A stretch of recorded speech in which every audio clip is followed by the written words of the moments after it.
Hello മക്കളെ, welcome to Edupod. Yes, it's me Mazin. നമുക്ക് എന്ത് ചെയ്യാം, ഇന്ന് കുറച്ച് ഷോർട്ട് ക്വസ്റ്റ്യൻ നമ്മൾ പാർട്ട് 2 ടെക്സ്റ്റ് ബുക്കിനകത്തെ കുറച്ച് ഷോർട്ട് ക്വസ്റ്റ്യൻസ് പ്രധാനപ്പെട്ട ഇമ്പോർട്ടൻ്റ് ആണ്, നിങ്ങൾ നിർബന്ധമായിട്ടും പഠിച്ചിട്ട് പോകേണ്ട കുറച്ച് ചോദ്യങ്ങൾ. ഇത് പഠിക്കാണ്ട് പോകരുത് മക്കളെ. നമ്മൾ നേരത്തെ പാർട്ട് 1 ചെയ്തായിരുന്നു. അപ്പോൾ ആ പാർട്ട് 1 പഠിക്കുക, ഇതും പഠിക്കുക. നിർബന്ധമായിട്ടും ഇത് രണ്ട് സെറ്റാക്കി വെച്ചിട്ട് പോവുക. ഇതിൽ നിന്ന് ഉറപ്പായിട്ടും ചോദിച്ചിരിക്കും, അത് കമ്പൽസറി ആയിട്ട് ചോദിച്ചിരിക്കും. നിങ്ങൾ എണ്ണി വെച്ചോളൂ. ഇതിൽ നിന്ന് ചോദ്യം നമ്മൾ ഡിസ്കസ് ചെയ്യുന്ന ചോദ്യങ്ങൾ ഉറപ്പായിട്ടും ഈ പ്രാവശ്യം നിങ്ങളുടെ ഫൈനൽ എക്സാമിന് ചോദിച്ചിരിക്കും. സോ നന്നായിട്ട് പഠിച്ച് പ്രിപ്പയർ ചെയ്തിട്ട് തന്നെ പോവുക. എന്തൊക്കെയാണ് പഠിക്കാനുള്ളത് നമുക്ക് നോക്കാം. ഷോർട്ട് ക്വസ്റ്റ്യൻസ് ആണ് നോക്കാൻ പോകുന്നത്. ഇവിടെ ഇമ്പോർട്ടൻ്റ് ആണ് ഷോർട്ട് ക്വസ്റ്റ്യൻസ്. ആദ്യത്തെ ചാപ്റ്ററിൽ തന്നെ നമുക്ക് നോക്കാൻ തുടങ്ങാം കേട്ടോ. ഓക്കെ, എന്താണ് ഇന്ത്യയിലെ identify the 4 different phase of population growth in India and explain about 2 of them. ഉണ്ടോ, നമ്മൾ 4 ഫേസസ് പറഞ്ഞിരുന്നു. ഇന്ത്യയുടെ 4 ഫേസുകൾ, 4 ഘട്ടങ്ങൾ ഉണ്ടായിരുന്നു പോപ്പുലേഷൻ ഗ്രോത്തിൻ്റെ ആ ഒരു വളർച്ചയുടെ 4 ഘട്ടങ്ങൾ ഏതൊക്കെയാണ്, അതിൽ 2 ഘട്ടങ്ങളെക്കുറിച്ച് വിശദീകരിക്കാനുമാണ് പറഞ്ഞിരിക്കുന്നത് ചോദ്യം. ഓക്കെ, അപ്പോൾ നമ്മൾ 4 പഠിച്ച് പോകാന്നുള്ളതാണ്. അപ്പോൾ ഏതാണ് നമ്മളോട് വിശദീകരിക്കാൻ പറയുന്നത്, എന്താണ് ഇന്ന ഫേസിൽ, ഒന്നാമത്തെ ഫേസിലും സംഭവിച്ചു, 4ാമത്തെ ഫേസിലും സംഭവിച്ചു, അങ്ങനെ ചോദിച്ചാൽ നമുക്ക് ആൻസർ കിട്ടണ്ടേ. അപ്പോൾ നമ്മൾ എന്ത് ചെയ്യുക, ഈ ഒരു ടോപ്പിക്ക് മുഴുവനായിട്ട് പഠിച്ചിട്ട് വേണം പോകാൻ കേട്ടോ. then എന്താണ് പോപ്പുലേഷൻ കുറഞ്ഞ 4 സ്റ്റേജസ്. 1901 മുതൽ 1921 വരെയുള്ള കാലഘട്ടത്തിൽ ഫേസ് 1 ആണ്. 1921 മുതൽ 1951 വരെ ഫേസ് 2 ആണ് സംഭവിച്ചത്. then 51 to 81 വരെ ഫേസ് 3 ആണ് നമ്മളെ മൂന്നാമത്തെ ഘട്ടം എന്ന് പറയുന്നത്. then 81 to 2001 വരെയുള്ള ഘട്ടം 4ാമത്തെ ഫേസ് എന്നും അറിയപ്പെടുന്ന ഘട്ടമാണ് കേട്ടോ. 4 ഫേസുകൾ എന്ന് അറിയപ്പെടുന്ന ഘട്ടങ്ങൾ. then ഫേസ് 1 1901 മുതൽ 1921 വരെയുള്ള 1ാം ഘട്ടം എന്ന് പറയുന്നത് എങ്ങനെയായിരുന്നു, Indian population is said to be straightened during the first phase. ഉണ്ടോ, 1ാമത്തെ ഫേസ് ആണ്. Growth rate was very low. ഇവിടെ വളരെ കുറച്ചായിരുന്നു ഗ്രോത്ത് റേറ്റ് എന്ന് പറയുന്നത്. Both birth rates and death rate very high. നല്ല ഹൈ ആയിരുന്നു. ബർത്ത് റേറ്റും ഡെത്ത് റേറ്റും എന്ന് പറയുന്നത് വളരെ ഹൈ ആയിട്ടുള്ള ടൈം ആയിരുന്നു. This was caused by several factors like very poor medical services. Medical services വളരെ കുറവായിരുന്നു. Illiteracy of the people and insufficient system of distribution basic needs of life. Basic needs അത്തരത്തിലുള്ള system കാര്യങ്ങളൊക്കെ ഉണ്ടായിരുന്നു വളരെ കുറച്ചുണ്ടായിരുന്ന സമയമായിരുന്നു 1ാമത്തെ ഘട്ടം എന്ന് പറയുന്നത്. നോക്കിക്കേ, ഇന്ത്യൻ ജനസംഖ്യയുടെ വളർച്ചയിൽ ഒരു മുരടിച്ച കാലഘട്ടമായിരുന്നു എന്ന് പറയുന്നത്. നിശ്ചലാവസ്ഥയിലൊരു ഘട്ടമായിരുന്നു ഇതെന്ന് പറയുന്നത് കൊണ്ട് കാലത്ത് ജനസംഖ്യയുടെ വളർച്ചാ നിരക്ക് വളരെ കുറവുണ്ടായിരുന്ന ഒരു ഘട്ടമായിരുന്നു. മന്ദഗതിയിലായിരുന്നു അതിൻ്റെ വളർച്ച എന്ന് പറയുന്നത്. ജനനനിരക്കും മരണനിരക്കും ഒരേപോലെ വർദ്ധിച്ച ഒരു ഘട്ടമായിരുന്നു ഇത്. ദെൻ മോശപ്പെട്ട ആരോഗ്യ വൈദ്യ സംവിധാനങ്ങളായിരുന്നു ആ കാലത്തുണ്ടായിരുന്നത്. ഹോസ്പിറ്റൽ, മരുന്ന്, ഇങ്ങനത്തെ സംവിധാനങ്ങളൊക്കെ വളരെ കുറവായിരുന്നു. ജനങ്ങളുടെ നിരക്ഷരത, വിദ്യാഭ്യാസമില്ലാത്ത നിരക്ഷരരായിട്ടുള്ള അവസ്ഥയായിരുന്നു ഉണ്ടായിരുന്നത്. ഭക്ഷണം ഉൾപ്പെടെയുള്ള കാര്യങ്ങളിൽ, അവശ്യ വസ്തുക്കളുടെ കാര്യങ്ങളിൽ കാര്യക്ഷമത വളരെ കുറഞ്ഞൊരു ഘട്ടമായിരുന്നു. അവിടെ വളരെ കുറഞ്ഞ കാര്യങ്ങൾ, ഇത്തരത്തിലുള്ള കാര്യങ്ങൾ ലഭിച്ചിരുന്നത്. ഉയർന്ന ജനന മരണ നിരക്കുകളായിരുന്നു മറ്റൊരു പ്രധാനപ്പെട്ട കാരണം എന്ന് പറയുന്നത് കേട്ടോ. ഫേസ് 2 എന്താ സംഭവിച്ചത്, phase 2 marked a period of steady population growth. കുറച്ചൊന്ന് സ്റ്റഡി ആയിട്ടുള്ള, മറ്റേത് ഡൗൺ ആയിരുന്നു, ഇപ്പോൾ കുറച്ചൊന്ന് സ്റ്റഡി ആയിട്ടുള്ള ഒരു ലെവലായിരുന്നു ഇതെന്ന് പറയുന്നത്. Mortality rate come down and result of improvement in health and sanitation. Distribution system improved and better transport communicative facilities. കുറച്ചും കൂടെ ബെറ്റർ ആയിട്ടുള്ള സംവിധാനങ്ങൾ അതിലൊക്കെ വരികയുണ്ടായി. സിബിആഡ് ക്രൂഡ് ബർത്ത് റേറ്റ് എന്ന് പറയുന്നത് remained high and led to growth in population despite the great economic depression 1920 and world war 2 ശേഷം 1920 world war 2 ശേഷം എന്താണ് ഇത്തരത്തിൽ എക്കണോമിക് ഡിപ്രഷൻ ഉണ്ടാവുകയാണ് ഉണ്ടായിരുന്നത് കേട്ടോ. ഒക്കെ ഒരു സുസ്ഥിരമായ ഒരു കാലഘട്ടമായിരുന്നു ഇതെന്ന് പറയുന്നത്. ദെൻ ആരോഗ്യ സംരക്ഷണത്തിൽ സൗകര്യങ്ങളൊക്കെ മെച്ചപ്പെട്ടു നിന്നൊരു കാലഘട്ടമായിരുന്നു. ഗതാഗത വാർത്താവിനിമയ സംവിധാനത്തിലൊക്കെ പുരോഗതി ഉണ്ടായ ഒരു ഘട്ടമായിരുന്നു. ദെൻ ജനനിരക്ക് വളരെയധികം കൂടുകയുണ്ടായി ഈ ഒരു ഘട്ടത്തിലെന്ന് പറയുന്നത്. മറ്റത് കുറയായിരുന്നു ചെയ്തിരുന്നത്, ഇവിടെ കുറച്ചും കൂടെ ഒന്ന് കൂടി എന്നുള്ളതാണ് കേട്ടോ. ഓക്കെ, ദെൻ അടുത്തത് ഫേസ് 3 എന്ന് പറയുന്നു ഒരു പൊട്ടിത്തെറിയുടെ, ഒരു വിസ്ഫോടനത്തിന്റെ കാലഘട്ടം അല്ലേ നമ്മൾ പഠിച്ചിട്ടുണ്ടത്. This was the period of population explosion in India. കണ്ടോ, population explosion in India. There was a rapid decline in mortality. കണ്ടോ, നല്ലൊരു കുത്തനുള്ളൊരു കുറവ് അവിടെ ഉണ്ടായി, മോർട്ടാലിറ്റി മരണനിരക്കിലുണ്ടായി. Then and high fertility rate, നല്ല ഫെർട്ടിലിറ്റി റേറ്റുള്ള ഒരു കാലഘട്ടവുമായിരുന്നു. ആനുവൽ ഗ്രോത്ത് റേറ്റ് എന്ന് പറയുന്നത് 2.2% ഉയർന്നു. Several developmental programmes were introduced through centralised പ്ലാനിങ്ങിലൂടെ പല പ്രോഗ്രാമുകൾ ഗവൺമെന്റ് ഇംപ്ലിമെന്റ് ചെയ്യാനും തുടങ്ങി. 1951 മുതൽ 1981 വരെയുള്ള കാലഘട്ടമാണിത്. 3ാം ഘട്ടം എന്ന് പറയുന്നത് ഒരു വിസ്ഫോടനത്തിന്റെ കാലഘട്ടമായിരുന്നു. ഈ ഘട്ടത്തിൽ മരണനിരക്ക് അതിവേഗതയിൽ കുറയുകയും ജനനിരക്കിൽ കുത്തനെ ഉയരുകയും ചെയ്തൊരു കാലഘട്ടമായിരുന്നു. ജനമരണനിരക്കിലുണ്ടായ ഈ ഒരു മാറ്റം എന്താണ്, ജനസംഖ്യ വളരെയധികം വർദ്ധിക്കാൻ തുടങ്ങി എന്നുള്ളതാണ് കേട്ടോ. ഓക്കെ, അവിടെ ഒരുപാട് ഗവൺമെൻറ് ഒരുപാട് നല്ല നല്ല നല്ല നയങ്ങളും കാര്യങ്ങളൊക്കെ ഗവൺമെൻറ് കൊണ്ടുവരികയും ചെയ്തു എന്നുള്ളതാണ് ഇതിൻ്റെ പ്രത്യേകത കേട്ടോ. ഇതിൻ്റെ ഫലമായി നിരക്കിൽ ടിബറ്റ്, ബംഗ്ലാദേശ്, നേപ്പാൾ എന്നീ രാജ്യങ്ങളിൽ നിന്നുള്ള കുടിയേറ്റവും ജനസംഖ്യ വർദ്ധിക്കുന്നതിന് എന്ത് ചെയ്തിട്ടുണ്ട്, നമ്മളെ ഇവിടെ കാരണമായിട്ടുണ്ട്. അപ്പം നമ്മളവിടെ ജനനം കൂടി മരണം കുറഞ്ഞു, അത് ശരിയാണ്. അതേപോലെ തന്നെ അപ്പുറത്തു നിന്നുള്ളൊരു മൈഗ്രേഷനും കൂടെ ഉണ്ടായതും എന്നാണ് അതിൻ്റെ ഒരു കാരണം തന്നെയാണ് കേട്ടോ. ഫേസ് 4 നാലാമത്തെ ഘട്ടം എന്ന് പറയുന്നത് എന്താണ്, 81 മുതൽ 2001 വരെയുള്ള ഘട്ടം എന്ന് പറയുന്നത്. During this period population began to show a gradual downward trend. ഇങ്ങനെ കുത്തനെ വിസ്ഫോടനമായിട്ടുള്ള പോയ സാധനം ഒരു ഗ്രാജുവലി ഒരു ഡൗൺവാർഡ് ട്രെൻഡ് കാണിക്കാൻ തുടങ്ങി എന്നുള്ളതാണ് കേട്ടോ. അപ്പോൾ അതാണ് ഇവിടെ സംഭവിച്ചത്. ആ ഒരു ഡൗൺവാർഡ് ട്രെൻഡിൽ എന്താ സംഭവിച്ചത് നോക്കിക്കേ. ഏജ് ആൻഡ് മാരേജ് വേണ്ട കണ്ടോ, മാരേജിന് കല്യാണ പ്രായമൊക്കെ വളരെ ചെറുതായിരുന്നു പണ്ട്. അപ്പോൾ ചെറിയ പ്രായത്തിൽ കല്യാണം കഴിച്ചുവിടായിരുന്നു. അപ്പോൾ അതൊക്കെ ഉയർന്നു, കുറച്ചും കൂടെ ക്വാളിറ്റിയുള്ള ഇമ്പ്രൂവ് ആയിട്ടുള്ള എഡ്യൂക്കേഷൻ സിസ്റ്റം ഒക്കെ വന്നു. ഫീമെയിൽ പെൺകുട്ടികൾക്കൊക്കെ ഒരുപാട് ചേഞ്ചസ് ഈ കാര്യങ്ങളിലൂടെ ഉണ്ടായി. അവരുടെ ലൈഫ് സ്റ്റൈലിൽ ഒരുപാട് മാറ്റങ്ങളുണ്ടായി. ഇത് പോപ്പുലേഷനിലെ ആ ഒരു ഗ്രോത്ത് വളരെയധികം കുത്തനെ കൂടിയിരുന്ന സാധനം കുറച്ചൊന്ന് താഴേക്ക് കൊണ്ടുവരാനുള്ള കാരണമാവുകയും ചെയ്തു. 2025 വരെ ഒരു റിപ്പോർട്ട് പ്രകാരം 2025 ആകുമ്പോഴേക്ക് ഇന്ത്യയുടെ ജനസംഖ്യ എന്ന് പറയുന്നത് 135 കോടിയിലായിരിക്കുമെന്നാണ് ഈ ഒരു റിപ്പോർട്ട് പറയുന്നത്. ഹ്യൂമൻ സെറ്റിൽമെന്റ്സ് ചാപ്റ്ററിലേക്ക് നമ്മൾ പോകുന്നു കേട്ടോ. നോക്കിക്കേ, categorise given list towns into medieval and modern town. Medieval town എന്നും മോഡേൺ ടൗൺ എന്നും രണ്ടായിട്ട് പട്ടികപ്പെടുത്തി എഴുതുക എന്നുള്ളതാണ് നമ്മളോട് പറഞ്ഞിരിക്കുന്നത്. മിഡീവൽ ടൗണ്, മോഡേൺ ടൗൺ കേട്ടോ. ഇങ്ങനെ 2 ടൗൺ ആയിട്ട് തരംതിരിക്കാനാണ് പറഞ്ഞിരിക്കുന്നത്. ഡൽഹി, കൊൽക്കത്ത, ഹൈദരാബാദ്, ചെന്നൈ ഉണ്ട്. എന്തൊക്കെയാണ്? ഡൽഹി, കൊൽക്കത്ത, ഹൈദരാബാദ്, ചെന്നൈ. അപ്പോൾ ഡൽഹി, കൊൽക്കത്ത, ഹൈദരാബാദ്, ചെന്നൈ. അപ്പം ജസ്റ്റ് ഒന്ന് ആലോചിച്ച് നോക്കാം, മിഡീവൽ ടൗണിലാണോ മോഡേൺ ടൗണിലാണോ ഈ ടൗണുകൾ ഉണ്ടായതെന്ന് ആലോചിച്ചാൽ മതി. ഡൽഹി ഉണ്ടായത് ഒരു മിഡീവൽ ടൗൺ, നമ്മുടെ മുഗൾ ഭരണകാലത്ത് നിന്നാണ് മിഡീവൽ പീരീഡ് എന്ന് പറയുന്നത്. അപ്പോൾ ഡൽഹി ഉണ്ടായത് ആ ഒരു സമയത്താണ്. അതേപോലെ ഹൈദരാബാദ് ഉണ്ടായതും ആ ഒരു സമയത്താണ്. അപ്പോൾ നമുക്ക് എന്താണ്, ഡൽഹി ആ ഒരു മിഡീവൽ ടൈമിൽ എഴുതാം. അതേപോലെ ഹൈദരാബാദും എന്ത് ചെയ്താം, ഹൈദരാബാദും നമ്മുടെ ഒരു മിഡീവൽ ടൗണിൽ നമുക്ക് എഴുതാം. ഏത്, പ്രേമലു ഹൈദരാബാദ് അല്ലേ? യെസ്, ഹൈദരാബാദ്. ദെൻ കൊൽക്കത്ത, അത് നമ്മളെ ബ്രിട്ടീഷുകാർ വന്ന സമയത്താണ് ഇത് കൊൽക്കത്ത എന്നുള്ളൊരു നഗരം അവരുണ്ടാക്കിയത്. ചെന്നൈയും അങ്ങനെ ഡെവലപ്പ് ആയതേ സമയത്താണ്, ബ്രിട്ടീഷുകാരുടെ വരവോട് കൂടിയാണ്. അപ്പോൾ ആ ഒരു ഭാഗങ്ങൾ നമുക്ക് എന്ത് എഴുതാം, ഏതിൽ എഴുതാം, മോഡേൺ ടൗണുകൾ എന്ന് എഴുതാം. അപ്പോൾ നമുക്ക് കൊൽക്കത്ത മോഡേൺ ടൗണാണ്. അതേപോലെ ചെന്നൈ എന്താണ്, മോഡേൺ ടൗൺ ആണ്. അപ്പോൾ ഈ ഒരു 4 രൂപത്തിൽ നമുക്ക് ഇതിനെ ക്ലാസിഫൈ ചെയ്തിട്ട് നമുക്ക് എഴുതാനും പറ്റും. Okay, then identify different types of rural settlements in India and explain any 3 in detail. മൂന്നാമത്തെ ഡീറ്റെയിൽ ആയിട്ട് പറഞ്ഞത്. അപ്പം 4 ടൈപ്പ് നിങ്ങൾ പഠിച്ചിട്ടുണ്ടാകുന്നത് 4 ടൈപ്പ് റൂറൽ സെറ്റിൽമെൻറ്റ് സിസ്റ്റമാണുള്ളത്. അപ്പോൾ ആ 4 ടൈപ്പ് നിങ്ങൾ പഠിച്ചു വെക്കുക എന്നുള്ളതാണ് നമുക്ക് ഏറ്റവും പ്രധാനമായിട്ട് ചെയ്യേണ്ട കാര്യം. അപ്പോൾ നമുക്ക് ചോദ്യം ഏത് വന്നാലും നമുക്ക് അതിനെക്കുറിച്ച് നമുക്ക് പെട്ടെന്ന് ക്വിക്കായിട്ട് ആൻസർ ചെയ്യാൻ നമുക്ക് പറ്റും. ഓക്കെ, ഏതൊക്കെയാണ് 4 എന്ന് പറയുന്നത്? 1 clustered or agglomerated or nucleated settlement. എന്താണ്? കേന്ദ്രീകൃതമായ അഥവാ അടുത്തടുത്തുള്ള അധിവാസ കേന്ദ്രങ്ങൾ. Clustered, agglomerated or nucleated settlement. 3 പേരിൽ പറയും. നിങ്ങൾ ക്ലസ്റ്റേർഡ് എന്ന് പറയാം, അല്ലെങ്കിൽ അഗ്ലോമറേറ്റഡ് എന്ന് പറയാം, അല്ലെങ്കിൽ ന്യൂക്ലിയേറ്റഡ് എന്ന് പറയാം. ഇതിൽ 3 ഏത് വേണമെങ്കിലും പറയാം. നിങ്ങൾ ഏതെങ്കിലും ഒന്ന് എഴുതിച്ചാൽ നിങ്ങൾക്ക് മാർക്ക് കിട്ടും. ഓക്കെ, ദെൻ സെമി ക്ലസ്റ്റേർഡ് അല്ലെങ്കിൽ ഫ്രാഗ്മെന്റഡ് എന്ന് പറയുന്ന ഭാഗം. സെമി ക്ലസ്റ്റേർഡ് അല്ലെങ്കിൽ ഫ്രാഗ്മെന്റഡ് എന്ന് പറയുന്ന റൂറൽ സെറ്റിൽമെന്റ് സിസ്റ്റം. അതിനടുത്തത് ഹാംലെറ്റഡ്, ഏതാനും വീടുകൾ മാത്രമുള്ള ചെറിയ ഗ്രാമങ്ങൾ. ഡിസ്പേഴ്സ്ഡ് ഓർ ഐസോലേറ്റഡ്, ഒറ്റപ്പെട്ട് കിടക്കുന്ന വീടുകൾ. അപ്പോൾ ഇതിൽ നമുക്കിതിനെ എങ്ങനെ ക്ലാസിഫൈ എന്ന് വെച്ചാൽ, ഒരു സ്ഥലത്ത് എന്താണ് ഒരുപാട് വീടുകൾ, കുഞ്ഞു കുഞ്ഞു വീടുകൾ എന്ത് ചെയ്യുന്നുണ്ട്, ഒരു ഗ്രാമത്തിൽ തിങ്ങി പറക്കുന്നുണ്ടെങ്കിൽ ആ ഒരു സ്ഥലത്തിന് പറയുന്ന പേരാണ് നമ്മൾ ആദ്യം പറഞ്ഞ ഈ ഒരു ന്യൂക്ലിയേറ്റഡ് അല്ലെങ്കിൽ അഗ്ലോമറേറ്റഡ് അല്ലെങ്കിൽ ക്ലസ്റ്റേർഡ് എന്നൊക്കെ നമ്മൾ പറയുന്നത്. അല്ല, ഇതിൽ നിന്ന് പിരിഞ്ഞു പോയ കുറച്ച് വീടുകൾ ഒന്നിച്ച് ഇങ്ങനെ നിന്നിട്ട് അങ്ങനെ കിടക്കുന്നുണ്ടെങ്കിൽ അതിന് നമ്മൾ വിളിക്കുന്ന പേരാണ് സെമി ക്ലസ്റ്റേർഡ് എന്ന് പറയുന്നത്. സെമി ക്ലസ്റ്റേർഡ് എന്ന് പറയുന്നത് കേട്ടോ.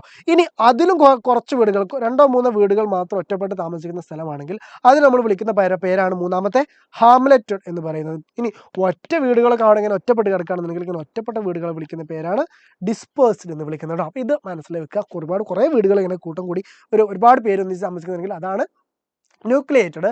അതിൽ നിന്ന് പിരിഞ്ഞു വന്നിട്ട് കുറച്ച് വീടുകൾ മാത്രം ഒന്നിച്ച് താമസിക്കുക, അങ്ങനെ 2-3 കൂട്ടങ്ങളായിട്ട് താമസിക്കുകയാണെന്നുണ്ടെങ്കിൽ അതിനെ നമ്മൾ വിളിക്കുന്ന പേരാണ് സെമി ക്ലസ്റ്റേർഡ്. ദെൻ അതിലും കുറച്ച് വീടുകൾ, 2-3 വീടുകൾ മാത്രം ഒന്നിച്ച് താമസിക്കുന്ന സ്ഥലങ്ങളാണെങ്കിൽ അങ്ങനത്തെ നമ്മൾ ഹാംലെറ്റഡ് എന്ന് വിളിക്കും. ഓംലെറ്റ് അല്ല കേട്ടോ, ഹാംലെറ്റഡ് എന്ന് വിളിക്കും. ദെൻ ഡിസ്പേഴ്സ്ഡ് ഓർ ഐസൊലേറ്റഡ് എന്ന് പറഞ്ഞ മറ്റൊരു കാറ്റഗറി ഉണ്ട്. അതെന്താണ്? ഒറ്റപ്പെട്ട വീടുകൾ നമ്മൾ പറയുന്നതാണ് ഡിസ്പേഴ്സ്ഡ് എന്ന് പറയുന്നത് കേട്ടോ. Okay, land resource and agriculture, അത് എന്താണ് പറയുന്നത്? ഇന്ത്യയിൽ ഒരു നാരുവിള ഏതാണ്? ഒരു ഫൈബർ ക്രോപ്പ് എന്നാണ് ചോദിച്ചിരിക്കുന്നത്. റൈസ് ഫൈബർ അല്ല, കോട്ടൺ ഫൈബർ ആണ്. അപ്പം നമുക്ക് ആൻസർ കിട്ടി കോട്ടൺ. വീറ്റ്, ഗോതമ്പ്, ഇതൊന്നും ഫൈബർ അല്ല കേട്ടോ. അപ്പോൾ ഇതിൽ ആകെ ആൻസർ ഏതാണുള്ളത്? കോട്ടൺ, പരുത്തിയാണ് ഫൈബർ എന്ന് പറയുന്നത്. ഇന്ത്യയിൽ 2 ഫൈബർ ക്രോപ്പ് ഉള്ളത്. 2 ഫൈബർ ക്രോപ്പുകളാണ് ഇന്ത്യയിലുള്ളത്.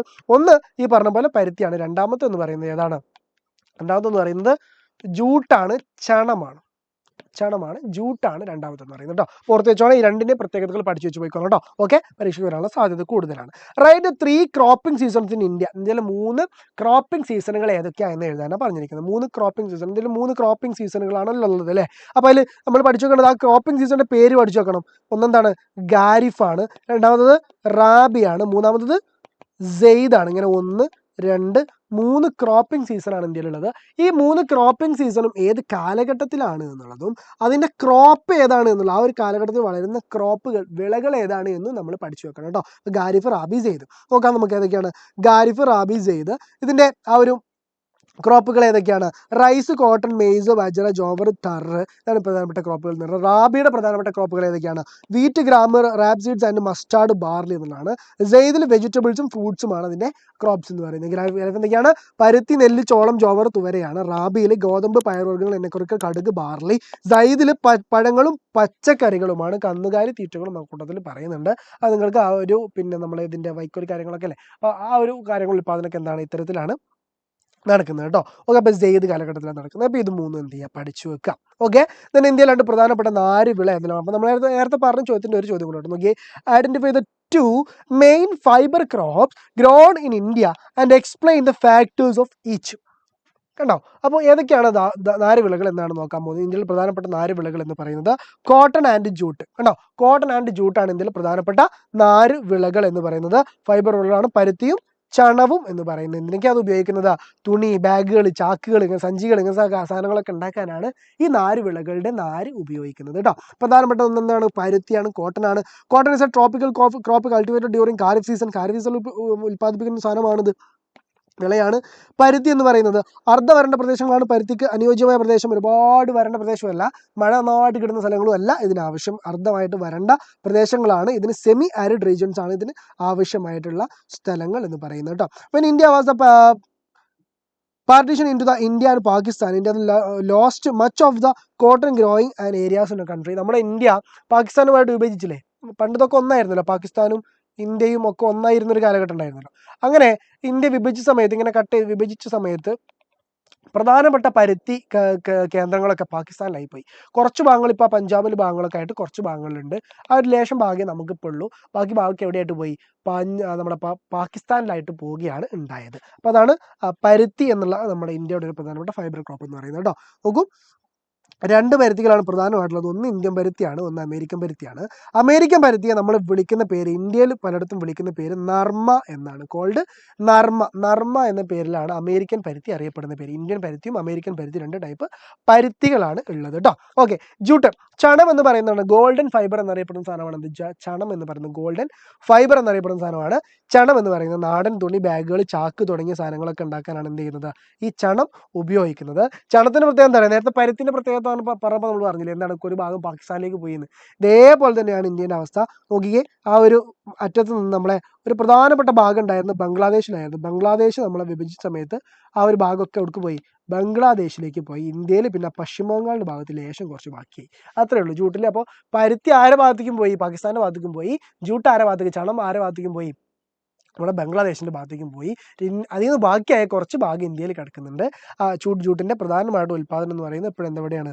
പശ്ചിമ ബംഗാളിൽ തന്നെയാണ്, വെസ്റ്റ് ബംഗാളിൽ തന്നെയാണ് ഇതിൻ്റെ ഉൽപ്പാദനം നടക്കുന്നത്. ബീഹാറിലും ആസാമിലും ഒക്കെ കുറേശ്ശൊക്കെ ഉൽപ്പാദനം നടക്കുന്നു കേട്ടോ. അപ്പോൾ അതും കൂട്ടത്തിൽ പഠിച്ചു വെക്കണേ. ഭൂഗർഭജലത്തിന്റെ അമിതമായ ഉപയോഗം മൂലമുണ്ടാകുന്ന പ്രശ്നങ്ങൾ എന്തെല്ലാം? What are the problems over the utilisation of ground water? Ground വാട്ടറിന്റെ ഭൂമിയുടെ അടിയിലുള്ള ജലം, ഇതിന്റെ ഉപയോഗം മൂലമുണ്ടാകുന്ന പ്രശ്നങ്ങൾ എന്തെല്ലാം എന്നാണ് ചോദിച്ചിരിക്കുന്നത്. നോക്കിക്കേ, over exploitation of water resource reduce the quality of the availability of water and leads to unequal access to water among different social group. There are some of the reasons may face the problem of water scarcity. ഇങ്ങനെ അമിതമായിട്ട് ഉപയോഗിക്കാൻ തുടങ്ങിയാൽ എന്താ സംഭവിക്കുക? ഇത്തരത്തിൽ വെള്ളത്തിന്റെ ഗുണനിലവാരം കുറയാൻ കാരണമാകും. അതേപോലെ തന്നെ ഒരു എല്ലായിടത്തും ഒരേപോലെ ഈക്വലായിട്ട് വെള്ളം കിട്ടാത്ത ഒരു അസമമായ ഒരു ഈക്വൽ അല്ലാത്തൊരു ഡിസ്ട്രിബ്യൂഷൻ ആയിരിക്കും വെള്ളത്തിന് ഉണ്ടായിരിക്കുക. പിന്നെ അതേപോലെ ചില സ്ഥലങ്ങളിൽ ജലക്ഷാമം നേരിടുന്നതിലേക്ക് ഇത് കാരണമാവുകയും ചെയ്യും. Okay, then minerals and energy resources. നോക്കിക്കേ, ഓക്കെ, ദ മെറ്റൽ ഇൻ വൈദ്യുതോപകരണ വ്യവസായശാലകൾ ഒഴിച്ചു കൂടാനാവാത്ത ലോഹം ഇതിലേതാണെന്നാണ് ചോദിച്ചിരിക്കുന്നത്. വൈദ്യുതി ഉപകരണങ്ങൾ ഉണ്ടാക്കുമ്പോൾ ഇതിലേതാണ് ഏറ്റവും കൂടുതൽ ഉപയോഗിക്കുന്നത്? നിങ്ങളെല്ലാവരും ഏതെങ്കിലും ഒരു കാറോ വണ്ടിയോ മോട്ടറോ ചെറിയ എന്തെങ്കിലും സാധനം എന്തെങ്കിലും പരിപ്പെടുത്ത് നോക്കിയാൽ ആയിരിക്കുമല്ലോ നിങ്ങൾ അല്ലേ? വയറൊക്കെ നിങ്ങൾ കാണുന്നുണ്ടാവില്ല അതിൻ്റെ ഉള്ളിൽ. അപ്പോൾ അതിലൊക്കെ നിങ്ങൾ കാണുന്നൊരു സാധനമുണ്ട്. എന്താണ്? ചെമ്പാണ്, കോപ്പറാണ്. അപ്പോൾ ഇത്തരത്തിൽ ഇലക്ട്രിക്കൽ ഇൻഡസ്ട്രിയിൽ ഏറ്റവും ഉപയോഗിക്കുന്ന ഒരു കാര്യമാണെന്ന് പറയുന്നത് ലോഹമാണ്, ചെമ്പ് അഥവാ കോപ്പർ എന്ന് പറയുന്നത് കേട്ടോ. അപ്പോൾ നമുക്ക് ആൻസർ കോപ്പർ എന്ന് എഴുതാം. ഇമ്പോർട്ടൻ്റ് ആയിട്ടുള്ള ഇമ്പോർട്ടഡ് ഐറ്റം എന്താണ് ഈ താഴെ കൊടുത്തിരിക്കുന്നത്? പെട്രോളിയം പ്രൊഡക്ട്സ് ആണോ, ഓർസ് ആൻഡ് മിനറൽസ് ആണോ, അഗ്രികൾച്ചറൽ പ്രൊഡക്ട്സ് ആണോ, കോട്ടൺ ആണോ? ഇതിലേതാണ് ഏറ്റവും പ്രധാനമായിട്ടും ഇന്ത്യയിൽ ഇറക്കുമതി ചെയ്യുന്ന കാര്യം എന്നാണ് ചോദിച്ചിരിക്കുന്നത്. ഇന്ത്യയിൽ ഏറ്റവും നന്നായിട്ട് ഇറക്കുമതി ചെയ്യുന്നത് എന്ത് തന്നെയാണ്? പെട്രോളിയം പ്രോഡക്ട്സ് തന്നെയാണ്. കാരണം പെട്രോളിയം പ്രോഡക്ട്സ് ഇറക്കുമതി ചെയ്താൽ മാത്രമേ നമുക്ക് ഇന്ത്യയിൽ മറ്റ് പ്രൊഡക്ഷൻ കാര്യങ്ങളൊക്കെ നടത്താൻ കഴിയുള്ളൂ. അതുകൊണ്ട് പെട്രോളിയം പ്രൊഡക്ഷൻ ഒരു വലിയ ഇമ്പോർട്ടിങ്ങിൽ നമ്മൾ എന്ത് ചെയ്യുന്നുണ്ട്? കൊടുക്കുന്നുണ്ട് എന്നുള്ളതാണ് കേട്ടോ. Okay, what are the advantages of non conventional energy resource? Non conventional energy റിസോഴ്സിൻ്റെ എന്താണ് ഉപയോഗങ്ങൾ എന്തൊക്കെയാണെന്നാണ് ചോദിച്ചിരിക്കുന്നത്. കൺവെൻഷണൽ എനർജി റിസോഴ്സും ഉണ്ട്, നോൺ കൺവെൻഷണൽ എനർജി റിസോഴ്സും ഉണ്ട്. കൺവെൻഷണൽ റിസോഴ്സ് എന്ന് വെച്ചാൽ അതിനെന്താണ് മനസ്സിലാക്കേണ്ടതെന്ന് വെച്ചാൽ, കൺവെൻഷനിൽ അത് ഏറ്റവും വലിയ പ്രത്യേകത അത് നമ്മൾ ഈ ഡീസൽ, പെട്രോൾ, മണ്ണെണ്ണ അങ്ങനെ സാധനങ്ങളില്ല, തീർന്നു പോകുന്ന സാധനങ്ങൾ, അതിനാണ് നമ്മൾ കൺവെൻഷൻ എന്ന് പറയുന്നത്. നോൺ കൺവെൻഷൻ എന്ന് വെച്ചാൽ പ്രകൃതിയിൽ നിന്ന് കിട്ടുന്ന തീർന്നു പോകാത്ത, ഉദാഹരണത്തിന് സൺലൈറ്റ്, വിൻഡ്, വേവ് ഇങ്ങനെ സാധനങ്ങളൊക്കെ അല്ലേ, ഇതിനൊക്കെയാണ് നമ്മൾ എന്ത് ചെയ്യുന്നത്? നോൺ കൺവെൻഷൻ എന്ന് പറയുന്നത്. അതിൻ്റെ പ്രത്യേകത, അതിൻ്റെ ഉപയോഗങ്ങൾ എന്തൊക്കെയാണെന്ന് ചോദിച്ചിരിക്കുന്നത്. ഇപ്പോൾ രണ്ടിനെയും ഇവിടെ വ്യത്യാസപ്പെടുത്തിയിട്ട് പറഞ്ഞിട്ടുണ്ട്. ഈ ഒരു പട്ടിക നമ്മൾ പഠിച്ചു വെക്കുക. ഇതിൽ ഏത് ചോദിച്ചാലും നിങ്ങൾക്ക് ഈസി ആയിട്ട് ഫുൾ മാർക്ക് സ്കോർ ചെയ്യാനുള്ളത് ഇതിനകത്തുണ്ട്. ആദ്യം നമുക്ക് കൺവെൻഷണൽ സോഴ്സ് ഓഫ് എനർജി നോക്കാം. എന്താണ് കൺവെൻഷണൽ സോഴ്സ് ഓഫ് എനർജി നോക്കാം. നോക്കൂ, കോള്, പെട്രോളിയം, ഡീസൽ, അതേപോലെ നമ്മൾ മണ്ണെണ്ണ ഇങ്ങനെ സാധനങ്ങളൊക്കെ അല്ലേ, അതിനാണ് നമ്മൾ എന്ത് പറയുന്നത്? കൺവെൻഷണൽ എനർജി സോഴ്സ് എന്ന് പറയുന്നത്. ഇതിൻ്റെ പ്രത്യേകത വെച്ചാൽ എക്സോസ്റ്റഡ് ആവുന്നു, ശുഷ്കമായി പോകുന്നു, കുറഞ്ഞു ഉപയോഗിക്കുന്നതോറും എന്ത് ചെയ്യുന്നു? ഇത് കുറഞ്ഞു വരുന്നു എന്നുള്ളതാണ് ഇതിൻ്റെ പ്രത്യേകത. നോൺ റിന്യൂവബിൾ, ഇത് പുനഃസ്ഥാപിക്കാനൊന്നും കഴിയില്ല, തീർന്ന തന്നെയാണ്. ദെൻ എൻവയോൺമെന്റൽ പൊല്യൂഷൻ, പരിസ്ഥിതി മലിനീകരണം നന്നായിട്ട് ഉണ്ടാക്കുന്ന സാധനമാണ്. ഓക്കെ, പരിസ്ഥിതി മലിനീകരണം നന്നായിട്ട് ഉണ്ടാക്കുന്ന സാധനമാണ് ഈ ഒരു കൺവെൻഷണൽ സോഴ്സ് ഓഫ് എനർജി എന്ന് പറയുന്നത്, പാരമ്പര്യ ഊർജ്ജ സ്രോതസ്സുകൾ എന്ന് പറയുന്നത്. Non conventional source of energy ഉണ്ട്. അതെന്താണെന്ന് വെച്ചാൽ നോക്കിക്കേ, സോളാർ എനർജി പോലെ, വിൻഡ് എനർജി പോലെ, വേവ് എനർജി പോലെ, ടൈഡൽ എനർജി പോലെ, ബയോഗ്യാസ് പോലത്തെ സാധനങ്ങളെയാണ് നമ്മൾ എന്ത് പറയുന്നത്? ഇത്തരത്തിൽ നോൺ കൺവെൻഷണൽ എനർജി സോഴ്സ് എന്ന് നമ്മൾ പറയുന്നത്. നോക്കിക്കേ, ചെലവ് കുറഞ്ഞ സാധനങ്ങളാണ് ഇതെന്ന് പറയുന്നത്. കാരണം സോളാറിന് എന്ത് ചിലവുണ്ടോ? ഇല്ല, സൂര്യൻ ഇത് വന്നുകൊണ്ടേ നിൽക്കുകയാണ്, നമുക്കൊന്നും നഷ്ടമില്ല, നമുക്ക് അതെന്ത് ചെയ്ത് കളക്ട് ചെയ്താൽ മാത്രമേ അതിനുള്ള ചിലവേ ഉള്ളൂ. അപ്പോൾ ചിലവ് കുറഞ്ഞ കാര്യമാണ് സോളാർ എനർജി എന്ന് പറയുന്നത്. അപ്പോൾ സോളാർ എനർജി മാത്രമല്ല, ഇത്തരത്തിൽ നോൺ കൺവെൻഷണൽ എന്ന് പറയുന്നത് റിന്യൂവബിൾ ആണ്. അത് കഴിഞ്ഞാൽ പിന്നെയും ഉണ്ടാവും അല്ലേ? ഇന്ന് സോളാർ എനർജി സണ്ണ് തീർന്നു, അതോടുകൂടെ തന്നെ ഇല്ല, നാളെ വീണ്ടും വരും. അപ്പോൾ അങ്ങനെ നമുക്ക് റിന്യൂവബിൾ ആണ്. ദെൻ എൻവയോൺമെന്റ് ഫ്രണ്ട്ലി ആണ്, പരിസ്ഥിതിക്ക് മലിനീകരണം ഒന്നുമില്ല, എൻവയോൺമെന്റ് ഫ്രണ്ട്ലി ആയിട്ട് പോകുന്ന സാധനമാണ്. നോക്കിക്കേ, planning and sustainable development in Indian context. ഇന്ത്യയുടെ പ്ലാനിങ്ങും സസ്റ്റൈനബിൾ ഡെവലപ്മെന്റും എന്താണെന്നാണ് ചോദിച്ചിരിക്കുന്നത്. നോക്കിയേ, write in 2 objectives of drought prone area പ്രോഗ്രാമിനെ പറ്റിയിട്ട് എഴുതാനാണ് പറഞ്ഞിരിക്കുന്നത്. വരൾച്ച ബാധിത പദ്ധതികളുടെ ഏതെങ്കിലും 2 ലക്ഷ്യങ്ങൾ എഴുതുക എന്നാണ്. അപ്പോൾ നമ്മൾ ഇന്ത്യയുടെ ഒരു പ്രൊജക്ട് നടന്നിട്ടുണ്ട്, ഡ്രോട്ട് പ്രോൺ ഏരിയ പ്രോഗ്രാം അല്ലേ, drought prone area project development programme എന്ന് പറഞ്ഞിട്ട് പ്രോഗ്രാം ഇന്ത്യയിൽ നടന്നിട്ടുണ്ട്.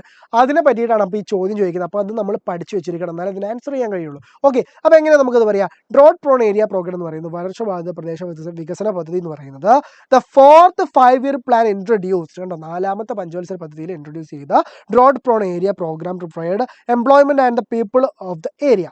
ഒരു ഏരിയയിലെ ആളുകൾക്ക് തൊഴിലും കാര്യങ്ങളും നൽകുന്നതിന് വേണ്ടിയിട്ടും വരൾച്ചയിൽ നിന്ന് രക്ഷിക്കുന്നതിന് വേണ്ടിയിട്ടാണ് എന്ത് ചെയ്യുന്നത്? ഈ ഒരു പദ്ധതി കൊണ്ടുവന്നിരിക്കുന്നത്. ഏതാണ്? 4ാമത്തെ പഞ്ചവത്സര പദ്ധതിയിലാണ് ഇത് കൊണ്ടുവന്നിരിക്കുന്നത് കേട്ടോ. Okay, Then great importance was given to constitution of labor intensive civil works. കേട്ടോ, സിവിൽ വർക്കുകളുടെ നിർമ്മാണത്തിന് വലിയ പ്രാധാന്യം നൽകിക്കൊണ്ടാണ് ഈ ഒരു പദ്ധതി കൊണ്ടുവന്നത്. ജലസേചന പദ്ധതികളും ഇറിഗേഷൻ പ്രൊജക്ട്സിനും വലിയ പ്രാധാന്യം ഇത് നൽകുകയുണ്ടായി. ഭൂവികസന പരിപാടികൾ, വനവൽക്കരണം, പുൽമേടുകളുടെ വികസനം, അടിസ്ഥാന ഗ്രാമീണ ഘടന സൃഷ്ടിക്കൽ എന്നിവയിലേക്കൊക്കെ ഈ പദ്ധതിയുടെ ലക്ഷ്യങ്ങൾ പിന്നീട് മാറുകയുണ്ട്. അപ്പോൾ ഒരുപാട് ലക്ഷ്യങ്ങൾ ഇപ്പോൾ നമ്മൾ പറഞ്ഞു കേട്ടോ. അതിനാൽ വൈദ്യുതി, റോഡുകൾ, മാർക്കറ്റുകൾ, വായ്പാ സേവനങ്ങൾ എന്നിവയ്ക്ക് മുൻഗണന നൽകിക്കൊണ്ടാണ് ഈ പദ്ധതി പിന്നീട് മുന്നോട്ട് പോവുകയും ചെയ്തു. ഒരുപാട് ലക്ഷ്യങ്ങൾ നമ്മളിപ്പോൾ ഇതിൽ ഡിസ്കസ് ചെയ്തു. Okay, the national committee of development backwards areas conducted review of and came out with suggestion of create alternate employment opportunity and drought prawn areas. ഇത്തരത്തിൽ വരൾച്ച ബാധിച്ച പ്രദേശങ്ങളിലൊക്കെ, വികസനം വേണ്ട പ്രദേശങ്ങളിലൊക്കെ അവലോകനം നടത്തി അവിടെ തൊഴിലവസരങ്ങൾ സൃഷ്ടിക്കാനും അവിടെ പലതരത്തിലുള്ള വികസനങ്ങൾ കൊണ്ടുവരാനും വേണ്ടിയിട്ട് എന്ത് ചെയ്തു? ഈ പദ്ധതിയൊക്കെ നമ്മൾ ഉപയോഗിച്ചു എന്നുള്ളതാണ് കേട്ടോ. ഓക്കെ, പിന്നെ അടുത്തത് എന്താണ്, ഇതിൻ്റെ ഭാഗമായിട്ട് 2 തരത്തിലുള്ള പ്ലാനിങ്ങുകളാണ് നടന്നിരുന്നത്. ഒന്ന് ടാർഗറ്റ് ഏരിയ പ്ലാനിംഗ് എന്ന് പറഞ്ഞിട്ട് ഒരു പ്ലാനിങ്, അടുത്തത് ഹിൽ ഏരിയ ഡെവലപ്മെൻറ്റ് പ്ലാനിംഗ് എന്ന് പറഞ്ഞിട്ട് ഒരു പ്ലാനിങ്. അത് ടാർഗറ്റ് ഏരിയ എന്ന് വെച്ചാൽ ഏതെങ്കിലും ഒരു ഭാഗത്തെ ഒരു പ്രദേശത്ത് മാത്രം ടാർഗറ്റ് ചെയ്തുകൊണ്ട് ആ ഏരിയകളെ മാത്രം പറയുന്ന ഒരു പ്ലാനിംഗ് ആയിരുന്നു ഇന്ന് ടാർഗറ്റ് ഏരിയ പ്ലാനിംഗ് എന്ന് പറയുന്നത്. അപ്പോൾ ഏതെങ്കിലും ഒരു തരം പ്രദേശങ്ങൾ മാത്രം, വരൾച്ചൽ പ്രദേശങ്ങൾ അല്ലെങ്കിൽ വെള്ളപ്പൊക്ക ബാധിത പ്രദേശങ്ങൾ, ഇങ്ങനത്തെ സ്ഥലങ്ങൾ മാത്രം കണ്ടെത്തിയിട്ട് അവിടെ മാത്രം വികസനം കൊണ്ടുവരിക, പല കാര്യങ്ങളും നടപ്പിലാക്കി മറ്റു സ്ഥലങ്ങളെ പോലെ സെയിം ആക്കി മാറ്റുക എന്നുള്ളതായിരുന്നു ഇതിൻ്റെ ഈ ഒരു ഉദ്ദേശം എന്ന് പറയുന്നത്. ഹിൽ ഏരിയ ഡെവലപ്മെൻറ്റ് പ്ലാനിംഗ് എന്ന് വെച്ചാൽ മലമ്പ്രദേശങ്ങൾ നമുക്ക് വരുന്നുണ്ടെങ്കിൽ hill area development target plan നോക്കിയ പ്രദേശങ്ങൾ ലക്ഷ്യം വെച്ചുകൊണ്ടുള്ള ആസൂത്രണം. എന്താണെന്ന് നമുക്ക് പറയാം. സാമ്പത്തിക വികസനത്തിൽ പ്രദേശിക അസന്തുലിതാവസ്ഥ കുറയ്ക്കുന്നതിന് പകരം വെച്ചുകൊണ്ട് ആസൂത്രണത്തിലെ മുൻകാല അനുഭവങ്ങൾ തെളിയിച്ചു. അങ്ങനെ അസമത്വം ഉണ്ടാകുന്നുണ്ട്, ഓരോ സ്ഥലത്തും ഇപ്പോൾ ഒരു സ്ഥലത്തുള്ള വികസനം മറ്റൊരു സ്ഥലത്ത് ഈക്വലായിട്ട് നടക്കുന്നില്ല എന്ന് മനസ്സിലാക്കിയപ്പോൾ അത്തരത്തിൽ പുറകോട്ട് പോകുന്ന സ്ഥലങ്ങളെല്ലാം കണ്ടെത്തിയിട്ട് അവരെ മുന്നോട്ടേക്ക് കൊണ്ടുവരാനുള്ള പ്ലാനിംഗ് എന്നാണ് ടാർഗറ്റ് ഏരിയ പ്ലാനിംഗ് എന്ന് പറയുന്നത് കേട്ടോ. പിന്നെ ഹിൽ ഏരിയ ഡെവലപ്മെൻറ്റ് പ്രോഗ്രാം എന്ന് പറഞ്ഞാൽ എന്താണ്, 5ാം പഞ്ചവത്സര പദ്ധതിയിൽ ഒരു പ്രൊജക്ട് കൊണ്ടുവന്നു. എന്താണ്, 15 ജില്ലകൾ, രാജ്യത്തെ 15 ജില്ലകൾ ഉൾപ്പെടുന്ന ഉത്തർപ്രദേശിലെ എല്ലാ മലയോര ജില്ലകളും, ആസാമിലെ മിക്കിർ ഹില്ല്, നോർത്ത് കച്ചാർ കുന്നുകൾ, പശ്ചിമ ബംഗാൾ ഡാർജിലിംഗ് ജില്ല, തമിഴ്നാട്ടിലെ നീലഗിരി, ഈ സ്ഥലങ്ങളൊക്കെ വെച്ചുകൊണ്ട് ആ ഒരു ഹില്ല് ഏരിയ ആയിട്ട് കിടക്കുന്ന സ്ഥലങ്ങളൊക്കെ നന്നാക്കണം, പുരോഗതിയിലേക്ക് കൊണ്ടുവരണം എന്ന് ലക്ഷ്യം വെച്ചുകൊണ്ട് ചില പദ്ധതികൾ കൊണ്ടുവന്നു. ആ പദ്ധതിയാണ് നമ്മൾ എന്ന് വിളിക്കുന്നത് ഹിൽ ഏരിയ ഡെവലപ്മെൻറ്റ് പ്രോഗ്രാം എന്ന് പറയുന്നത്. 1981 സമിതി എന്ത് പറഞ്ഞു, 600 മീറ്ററിന് മുകളിൽ 600 മീറ്ററിന് ഉയരമുള്ള എല്ലാ സ്ഥലങ്ങളും എന്താക്കി പരിഗണിക്കണം, കുന്നുകളായിട്ട് പരിഗണിക്കണം. ആ സ്ഥലങ്ങളിലൊക്കെ ഈ പദ്ധതി വ്യാപിപ്പിക്കണം എന്ന് കൊണ്ടുവന്നു. അങ്ങനെ രാജ്യത്ത് പല ഭാഗങ്ങളിലും എന്ത് ചെയ്തു, ഈ ഒരു പദ്ധതി കൊണ്ടുവന്നു. അവിടുത്തെ വിദ്യാഭ്യാസം നോക്കിയേ, എന്തൊക്കെയാണ് അവിടെ ചെയ്തത് നോക്കിക്കേ. ഭൂപ്രകൃതി, പാരിസ്ഥിതിക, സാമൂഹിക, സാമ്പത്തിക സാഹചര്യങ്ങൾക്ക് അർഹമായ പ്രാധാന്യം നൽകിക്കൊണ്ട് മലയോര പ്രദേശങ്ങളിലെ തദ്ദേശീയ വിഭവങ്ങൾ പ്രയോജനപ്പെടുത്തുന്നതിന് വേണ്ടിയിട്ട് എന്ത് ചെയ്തു, ഹോർട്ടിക്കൾച്ചർ, പ്ലാന്റേഷൻ, കൃഷി, കോഴി വളർത്തൽ, വനം, ചെറുകിട വ്യവസായം, ഗ്രാമീണ വ്യവസായം, ഇവയ്ക്കൊക്കെ ഊന്നൽ നൽകിയിട്ടുള്ള വികസന പ്രവർത്തനങ്ങൾ ഇവിടെ നടത്താൻ തുടങ്ങി. Horticulture, plantation, agriculture, poultry, forestry, small case industries, village industry, ഇതൊക്കെയാണ് എന്ത് ചെയ്തത്, ഹിൽ ഏരിയ ഡെവലപ്മെൻറ്റ് പ്ലാനിൽ ആ കുന്നും പ്രദേശങ്ങളിൽ ഡെവലപ്മെൻറ്റ് ചെയ്യാൻ വേണ്ടിയിട്ട് ഇവർ പ്ലാൻ ചെയ്തത്. അങ്ങനെ ആകുമ്പോൾ എന്തായി, കുന്നും പ്രദേശത്തുള്ള ആളുകൾക്കും ഇത്തരത്തിലുള്ള ഡെവലപ്മെൻറ്റും കാര്യങ്ങളൊക്കെ ഉണ്ടാവും, നാട്ടിൻപുറത്തുള്ള ആളുകൾക്ക് മാത്രമല്ല കുന്നും പ്രദേശം ഇത്തരത്തിലുള്ള കാര്യങ്ങളൊക്കെ ഉണ്ടാവും എന്നുള്ള രൂപത്തിലായി. അപ്പോൾ അവരും ഡെവലപ്പായി വരില്ലേ, അതിന് വേണ്ടിയിട്ട് ചെയ്ത പ്രൊജക്റ്റ് ആയിരുന്നു കേട്ടോ. പിന്നെ ഒരു ടോപ്പിക്ക് ലാസ്റ്റിലേക്ക് വരികയാണ്. നമ്മൾ ഡിഫൈൻ സസ്റ്റൈനബിൾ ഡെവലപ്മെൻറ്റ്, സുസ്ഥിര വികസനം എന്താണെന്ന് നിർവചിക്കുക, നിർബന്ധമായിട്ട് പഠിക്കണേ. സുസ്ഥിര വികസനം എന്താണെന്ന് സിമ്പിളായിട്ട് ഞാനൊക്കെ പറഞ്ഞുതരാം, നിങ്ങൾക്ക് ഈസി ആയിട്ട് മനസ്സിലാക്കാൻ പറ്റും. ഇപ്പോൾ നമുക്ക് ഒരുപാട് സാധനങ്ങൾ ഇവിടെ അവൈലബിൾ ആയിട്ടുണ്ട് അല്ലേ, വായു, വെള്ളം, ജലം അല്ലേ, ഒരുപാട് നമ്മുടെ ഭക്ഷണ സാധനങ്ങൾ ഒരുപാട് പ്രകൃതി, ഇതെല്ലാം നമുക്ക് ഇവിടെ ലഭ്യമായിട്ടുണ്ട്. ഈ ലഭ്യമായ സാധനങ്ങളൊക്കെ ഫ്യൂച്ചറിൽ ഒരു തലമുറ ഇനി വരാനുണ്ട്. നമുക്ക് ശേഷം ഒരു തലമുറ വരാനല്ലേ, നമ്മുടെ കുട്ടികൾ, അവരുടെ കുട്ടികളൊക്കെ വരാനല്ലേ. അപ്പോൾ അവരുടെ ആ ഒരു തലമുറയിലേക്ക് വേണ്ടിയിട്ട് എന്ത് വേണം, ഈ ഒരു കാര്യങ്ങളൊക്കെ സംരക്ഷിക്കപ്പെടണം. അത് ഒന്നും ഉപയോഗിക്കാതെ സംരക്ഷിക്കണം എന്നല്ല, നമുക്ക് വേണ്ടത് ഉപയോഗിക്കുകയും അവരെ മുൻകൂട്ടി കണ്ടുകൊണ്ട് നമ്മൾ ഉപയോഗിച്ച് തീർക്കാതിരിക്കുക. അവരൊക്കെ വരാണ്ടല്ലോ എന്ന് വിചാരിച്ച് നമ്മൾ എന്ത് ചെയ്യുക, ഉപയോഗിച്ച് തീർക്കാതെ ഭൂമിയെ ഫുള്ളായിട്ട് ഉപയോഗിച്ച് നശിപ്പിക്കാതെ അവരെ മുന്നിൽ കണ്ടുകൊണ്ട് വികസനങ്ങൾ നടത്തുക എന്നുള്ളതാണ് എന്ത്, സുസ്ഥിര വികസനം എന്ന കോൺസെപ്റ്റ് എന്ന് പറയുന്നത് കേട്ടോ. Okay, then transportation and communication നോക്കിയേ. Name the port located river Hooghly നദിയിൽ സ്ഥിതി ചെയ്യുന്ന തുറമുഖം ഇതിലേതാണ്, വിശാഖപട്ടണമാണോ, ചെന്നൈ പോർട്ടാണോ, മുംബൈ പോർട്ടാണോ, കൊൽക്കത്ത പോർട്ടാണോ. ഹൂഗ്ലി നദിയിൽ സ്ഥിതി ചെയ്യുന്ന തുറമുഖം എന്ന് പറയുന്നത് കൊൽക്കത്ത പോർട്ടാണ്. ഇന്ത്യയുടെ ആ ഒരു ഇതിങ്ങനെ കയറിയ പശ്ചിമ ബംഗാളിൻ്റെ ഭാഗത്തൂലെ ഈ ഭാഗത്തൂലെ. അപ്പോൾ ഈ ഭാഗത്തിൽ ഇത് എവിടെയാണ് ഈ തുറമുഖം വരുന്നത് വെച്ചാൽ ഈ ഹൂഗ്ലി നദി ഈ ഭാഗത്ത് വരുന്നത്.